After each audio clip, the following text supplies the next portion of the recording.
Hello friends, welcome to my channel study with Ankita. स्वागत है आप सभी का मेरे इस चैनल पर। आज हम इस वीडियो में डिस्कस करेंगे जनरल साइंस बायोलॉजी का नेक्स्ट पार्ट ह्यूमन फिजियोलॉजी। इस पार्ट में हम डिस्कस करेंगे ह्यूमन डाइजेस्टिव सिस्टम यानी कि मानव पाचन तंत्र। ये वीडियो दो पार्ट में बनेगी। इसके बाद हम आगे पढ़ेंगे human respiratory system, circulatory system, nervous system, excretory system, यानी कि जो जितने भी हमारे पार्ट्स हैं शरीर के सब हम लाइन वाइज पढ़ेंगे। तो चलिए शुरू करते हैं। आगे बढ़ने से पहले अगर आपने मेरे चैनल को सब्सक्राइब नहीं किया हुआ है तो प्लीज़ इसे सब्सक्राइब कर लीजिए और साथ में बेल आइकन को भी प्रेस कीजिए। तो अब हम पढ़ते हैं human digestive system. Human digestive system यानी कि मानव पाचन तंत्र। मानव पाचन तंत्र में कुछ ऑर्गन्स होते हैं और कुछ ग्लैंड्स होते हैं, यानी कि ऑर्गन्स यानी कि जो हमारे पाचन में हेल्प करते हैं, और ग्लैंड्स यानी कि ग्रंथियाँ। ग्रंथियाँ मतलब कि जो ग्रंथियाँ एंजाइम्स रिलीज़ करती हैं उन्हें हम ग्लैंड्स बोलते हैं। ग्लैंड्स यानी कि जैसे देखो ये सलाइवरी ग्लैंड, ठीक है, ये क्या करेगा, रिलीज़ करेगा, ये कुछ एंजाइम्स रिलीज़ करेगा जो कि हमारे जो भोजन है उसे डाइजेस्ट करने में हेल्प करते हैं, ठीक है। और ये हमारे ऑर्गन्स जो कि हमारे डाइजेशन में इन्वॉल्व होते हैं वो हमारे कुछ ऑर्गन्स हो गए, ठीक है, जैसे ये mouth, stomach, small intestine, large intestine, इस तरीके से जो हमारे ऑर्गन्स हो गए। तो जो हमारा सबसे पहले जो डाइजेशन, पहले हम सबसे पहले क्या करते हैं, खाने को खाते हैं, यानी कि हम मुंह में खाना डालते हैं, ठीक है। तो मुंह में खाना डालते, मुंह में हमारे क्या होता है, हमारे दांत होते हैं। दांत हमारा क्या काम करते हैं, दांत जो हमारा फूड होता है, जो खाना होता है, उसे क्या करते हैं, ब्रीक करने का काम करते हैं, यानी कि उससे क्रश और च्यू करने का काम करते हैं। और साथ में जो हमारी टंग होती है वो भी इसी काम में हेल्प करती है। और जो हमारे मुंह में, माउथ में क्या होते हैं, सलाइवरी ग्लैंड्स होते हैं, यानी कि जिसे हम बोलते हैं लार ग्रंथियाँ, वो भी हमारे मुंह में उपस्थित होती हैं। ये कुछ एंजाइम्स छोड़ती हैं जिससे कि जो हमारे फूड का डाइजेशन है वो हमारे माउथ से स्टार्ट हो जाता है। अगर पेपर में क्वेश्चन पूछा जाता है कि जो हमारा सबसे पहले डाइजेशन है वो कहाँ से स्टार्ट होता है, तो हमारे माउथ से स्टार्ट होता है। और किसका डाइजेशन सबसे पहले स्टार्ट होता है, तो इसका सही आंसर होता है स्टार्च, यानी कि कार्बोहाइड्रेट का। जो हमारा सलाइवरी ग्लैंड्स है वो कुछ ऐसे एंजाइम्स रिलीज़ करता है जिसकी वजह से जो हमारा स्टार्च है वो हमारे माउथ में जो उसका डाइजेशन है वो स्टार्ट हो जाता है। इसके बाद जो हमारा फूड है वो हमारा जाता है फूड पाइप में, जिससे कि हम बोलते हैं ईसोफेगस। ईसोफेगस बोलते हैं हमारी फूड पाइप को, जिससे कि हमारा जो खाना है वो हमारे पेट तक जाता है। यह है हमारा आगे पेट, यानी कि जिसे बोलते हैं हम अमाशया, यानी कि स्टमक।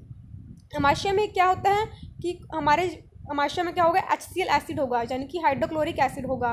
वो हमारे फूड को आगे जो फूड में अंदर कोई बैक्टीरिया है, वायरसेस हैं, उसे किल करने का काम करता है। और हमारे स्टमक में क्या होता है, पेप्सिन नाम की एक एंजाइम रिलीज़ होती है, यानी कि जिसे हम एंजाइम नहीं बोल के गैस्ट्रिक जूसेस बोलते हैं, वो रिलीजेस होते हैं। वो भी आगे हमारे फूड को मतलब डाइजेस्ट करने में हेल्प करती हैं, ठीक है। आगे फिर खाना हमारे लार्ज इंटेस्टाइन, स्मॉल इंटेस्टाइन, फिर एनस, यानी कि एनस में काम क्या होगा, हमारा जो वेस्ट मटेरियल है उसमें रिमूव करने का काम होगा। ऐसे हमारा काम चलता है, ठीक है। तो हमारे जो बात करें कि सबसे पहले हमारे जो हम खाना खाते हैं उसे बोलते हैं हम इंजेशन, यानी कि क्या करना, खाने को अपने अंदर लेके जाना, ठीक है। फिर हमारे क्या स्टार्ट होगा, डाइजेशन स्टार्ट होगा, ठीक है। डाइजेशन मतलब खाने को हमने पचाया, इन मतलब खाने को अपने अंदर ले लिया, अपने माउथ में अंदर लिया, फिर खाने को पचाया। अब खाना पचाने के बाद अब खाना आप खाते ही क्यों हैं, ताकि हमें खाना खाने से एनर्जी मिल सके। तो हम उस प्रक्रिया को, एनर्जी की मतलब जो हम खाने से हमने जो खाना पचा लिया है उससे जो एनर्जी मिलेगी उसे हम बोलते हैं अब्जॉर्प्शन, यानी कि अब हम उस खाने को क्या करेंगे, अवशोषित करेंगे अपने शरीर में, यानी कि उससे हमें एनर्जी मिलेगी, अब्जॉर्प्शन, ठीक है।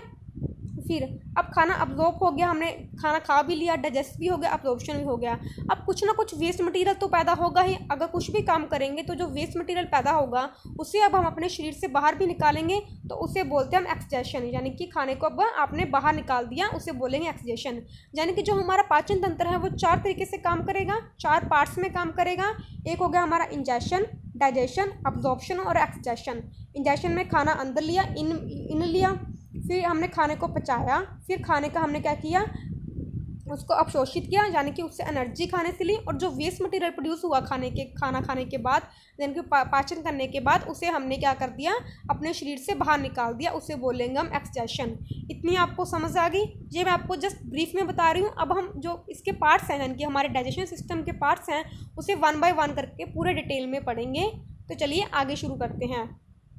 तो पहले हम बात करते हैं हमारे सैलिवरी ग्लैंड्स की, यानी कि लार ग्रंथियाँ की। इसमें क्या होगा, मैंने आपको बताया सैलिवरी ग्लैंड्स में ठीक है। इसमें हमारा क्या होगा, एंजाइम रिलीज होगी जिससे कि हम बोलते हैं अमाइलेज। अमाइलेज क्या करेगी, स्टार्च को पचाने में हेल्प करेगी। विच हाइड्रोलोजिस स्टार्च इनटू माल्टोस, यानी कि स्टार्च है उसमें किस में चेंज कर देगी, या माल्टोस में चेंज कर देगी। माल्टोस क्या एक प्रकार की शुगर है।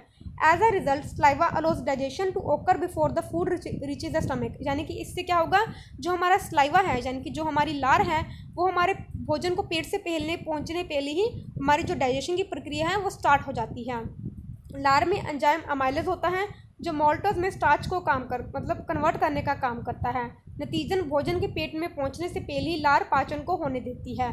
ठीक है। अब सलाइवरी ग्लैंड में भी 3 ग्लैंड्स होते हैं, ये हैं तीनों ग्लैंड्स के नाम, ये भी आपको पता होना चाहिए। पेपर में आपको 4 ग्लैंड्स के नाम दे देंगे और पूछेंगे कि एक इनमें से पूछ लेंगे कि इनमें से कौन सा एक सलाइवरी ग्लैंड का हिस्सा नहीं है। तो पहले हमारा आता है पैराटिड ग्लैंड्स, फिर सब मैंडिबुलर ग्लैंड्स और फिर आता है सब लिंगुअल ग्लैंड। 3 ग्लैंड है, पैराटाइड ग्लैंड, सब मैंडिबुलर ग्लैंड और सब लिंगुअल ग्लैंड। इन्हें हिंदी में भी यही नाम कहते हैं, बस इनसे हिंदी में आगे लिख दिया जाता है, यानी कि हिंदी में इनके नाम अलग नहीं है। तो बिल्कुल कंफ्यूज मत होइएगा कि इन्हें हिंदी में क्या कहेंगे। हिंदी में भी अगर आपको पेपर में क्वेश्चन आएगा तो हिंदी में भी पैराटाइड ग्लैंड ही लिखा आएगा। तो पैराटाइड ग्लैंड, सब मैंडिबुलर ग्लैंड एंड सब लिंगुअल ग्लैंड। ठीक है, इतना आगे समझ आ गया। अब हम बात करेंगे आगे हमारे जो टीथ हैं, यानी कि जो हमारे दांत हैं उसके बारे में बात करेंगे। हमारे शरीर में आपको पता होगा कितने दांत होते हैं। एक अडल्ट ह्यूमन है उसके दांत कितने होंगे, उसके होते हैं 32 दांत। 4 तरीके के दांत होते हैं हमारे, एक होता है हमारा इंसीजर, फिर कैनाइन, फिर प्रीमोलर और मोलर। ठीक है, इंसाइजर, कैनाइन, प्रीमोलर और मोलर, ये कितने कितने होंगे, ये होंगे 2, 1, 2 और 3 की रेशो में। ठीक है, 2, 1, 2, 3 की रेशो में। और जो हमारा जो 3rd मोलर होता है जिसे कि हम बोलते हैं अकल की जड़, जिसे हम बोलते हैं ना विजडम टूथ होता है, जो कि मतलब हर किसी में नहीं आता है विजडम टीथ, उसे बोलते हैं अकल जड़। और जब ये आता है काफ़ी अडल्ट होने पे आता है ये, और काफ़ी पेन भी होता है जब ये आता है। तो ये हमारा डेंटल फॉर्मूला, जिसे कि हम बोलते हैं dental formula 2, 1, 2, 3, incisor, canine, premolar और मोलर। ये देखिए यहाँ पे दे रखा है, जो कैनाइन होता है जो सबसे तीखा दांत होता है उसे हम कैनाइन बोलते हैं, यानी कि जो हमारे छीनने का काम अच्छे से करता है। तो 3 दांत हो गए, सॉरी 4 दांत हो गए, 2, 1, 2, 3, और ये कितने दांत हो गए, 3, 2, 5 और 6 to 8, यानी कि 8 दांत हो गए। ये हमारे जो 4 माउथ के पोर्शंस हैं, यानी कि लेफ्ट राइट, अपर लेफ्ट और अपर राइट। ठीक है, 4 दांत हो गए, तो इसे हम 4 से मल्टीप्लाई कर देंगे तो एक अडल्ट ह्यूमन में कितने दांत हो गए, 32 दांत हो गए। 32 दांत हैं, यानी कि हमारे एक अडल्ट ह्यूमन बीइंग में 32 दांत होते हैं। तो इंसीजर, कैनाइन, प्रीमोलर और मोलर 2, 1, 2, 3।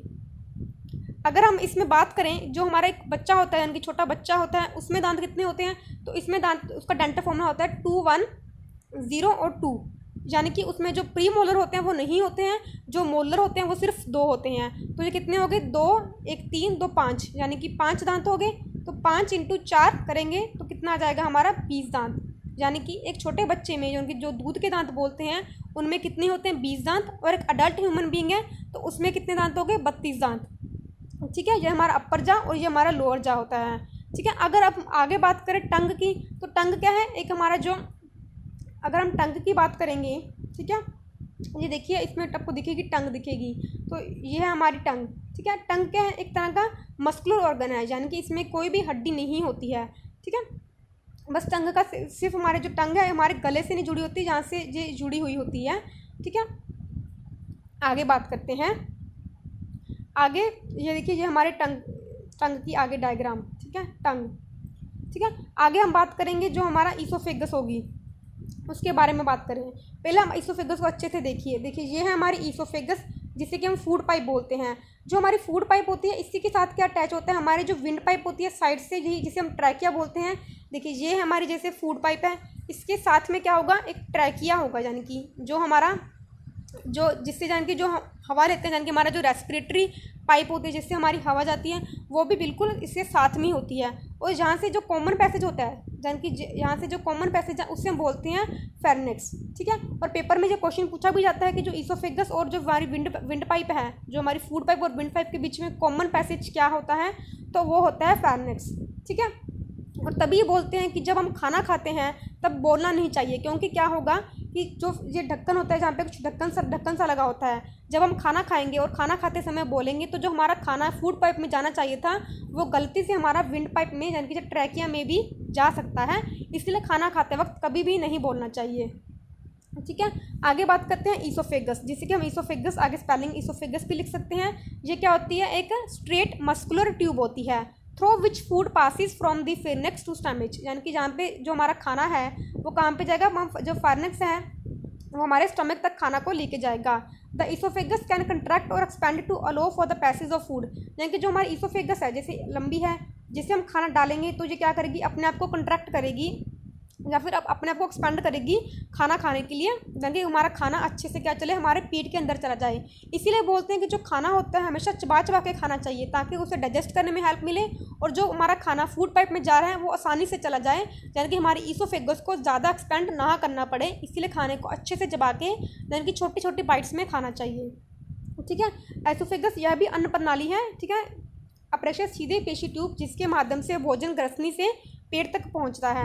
अन्न प्रणाली भोजन के पारित होने की अनुमति देती है, ये अनुबंध या विस्तार भी कर सकती है। ठीक है। आगे बात करते हैं हमारे पेट की। अब हमारा पेट क्या होगा, जैसे जो हमारा जो खाना है, आप इस डायग्राम में देखिए अच्छे से, देखिए जो हमारा खाना ईसोफेगस से होकर कहाँ पे जाएगा, ये हमारे पेट में जाएगा। अब पेट में क्या होगा, जो हमारा जो खाना आया ईसोफेगस से, ये आगे मैंने बताया था यहाँ पे थोड़ा बहुत डाइजेस्ट होना शुरू हो जाएगा। जब यहाँ पे खाना आता है तो हम उसे बोलते हैं बोलस, बोलस बोलते हैं उसे।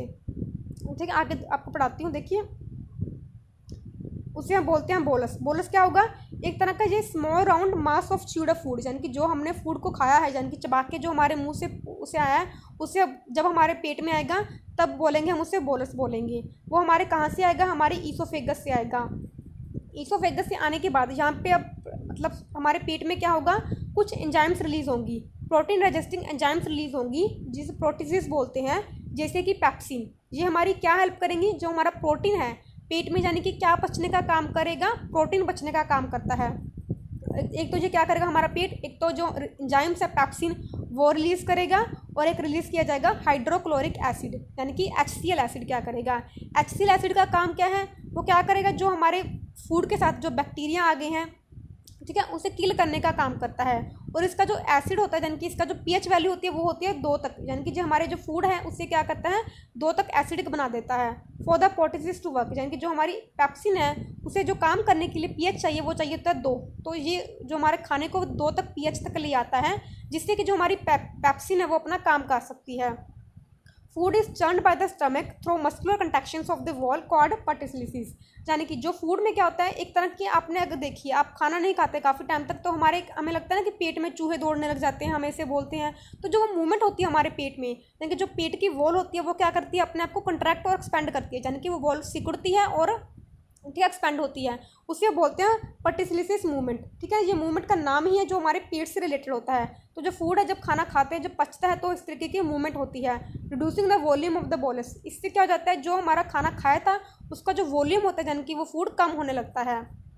And the body of the stomach as the boluses are converted into chyme, इसे बोलते हैं काइम। ठीक है। जो हमारा फिर पेट में क्या होगा, जो हमारा फूड था जिसे बोलस बोला था हमने, वो किस में कन्वर्ट हो जाएगा, काइम में।